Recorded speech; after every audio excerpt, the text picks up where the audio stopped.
Good morning children, welcome to Hindi class. बेटा आज हम व्याकरण में पाठ 4 शब्द विचार के बारे में पढ़ेंगे। सबसे पहले बच्चों हम ये पढ़ेंगे कि शब्द और पद में क्या अंतर होता है।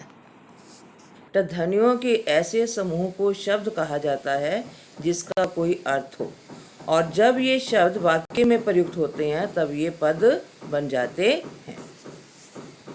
शब्द भेदों के बारे में बेटा हम जानेंगे अब। शब्द हिंदी शब्द भंडार का वर्गीकरण 4 आधारों पर किया जा सकता है। नंबर 1, उत्पत्ति और स्रोत के आधार पर, अर्थ के आधार पर, रचना के आधार पर और प्रयोग के आधार पर। उत्पत्ति के आधार पर शब्दों का वर्गीकरण तत्सम शब्द, तद्भव शब्द, देशज और विदेशी शब्द। तत्सम शब्द किसे कहते हैं? संस्कृत भाषा के कुछ ऐसे शब्द होते हैं जो हिंदी में बिना परिवर्तन के प्रयुक्त होते हैं, उन शब्दों को तत्सम शब्द कहते हैं। और तद्भव शब्द के वह है जिनमें थोड़ा सा परिवर्तन करके हिंदी में प्रयुक्त किया जाता है। देशज ऐसे क्षेत्रीय शब्द को स्थानीय बोलियों या उपभाषाओं से हिंदी में आए हैं देशी या देशज शब्द कहलाते हैं। विदेशी आगत शब्द हिंदी में आए अनेक देशों के शब्दों को आगत या विदेशी शब्द कहा जाता है। आज हिंदी में अरबी, फारसी, अंग्रेजी, पुर्तगाली, तुर्की, फ्रांसीसी आदि भाषाओं के शब्द प्रचलित हैं, जैसे हवालात, आईना, कैमरा आदि। अर्थ के आधार पर शब्द के भेद।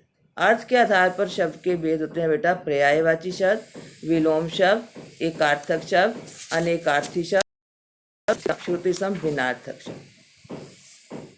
पर्यायवाची शब्द किसे कहते हैं बेटा? पर्यायवाची शब्द वे होते हैं जिन शब्दों में अर्थ में समानता होती है उन्हें समानार्थक या पर्यायवाची शब्द कहते हैं, जैसे अग्नि का आग, अनल, पावक, दहन आदि।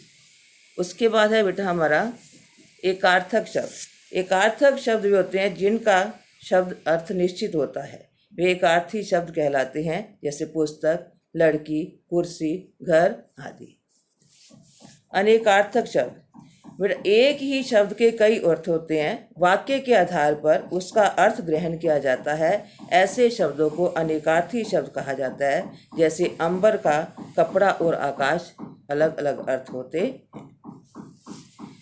विलोम शब्द जिन शब्दों के अपने निश्चित अर्थ होते हैं उन अर्थों के विपरीत अर्थ देने वाले शब्द विपरीतार्थक शब्द कहलाते हैं, जैसे कोमल, कठोर, झूठ, सच।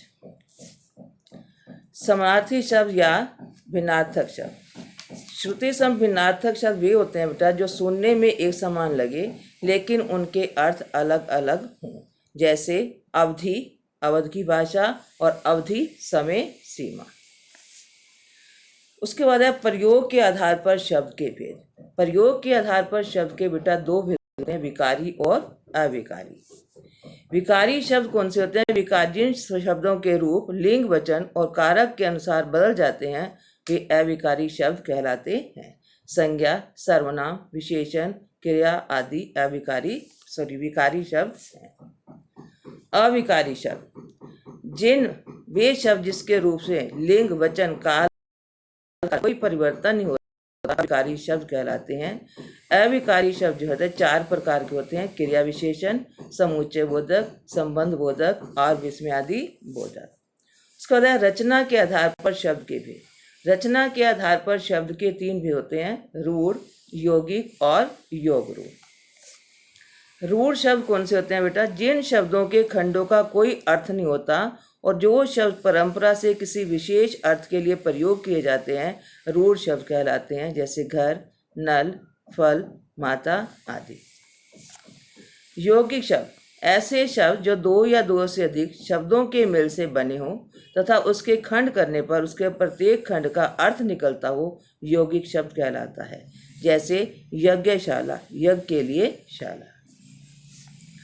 योग रूढ़ ऐसे यौगिक शब्द जिनका प्रयोग किसी विशेष अर्थ में ही होता है उन्हें योग रूढ़ शब्द कहते हैं, जैसे दशानन, लंबोदर, नीलकंठ आदि। लंबोदर का अर्थ है लंबे उदर वाला। धन्यवाद।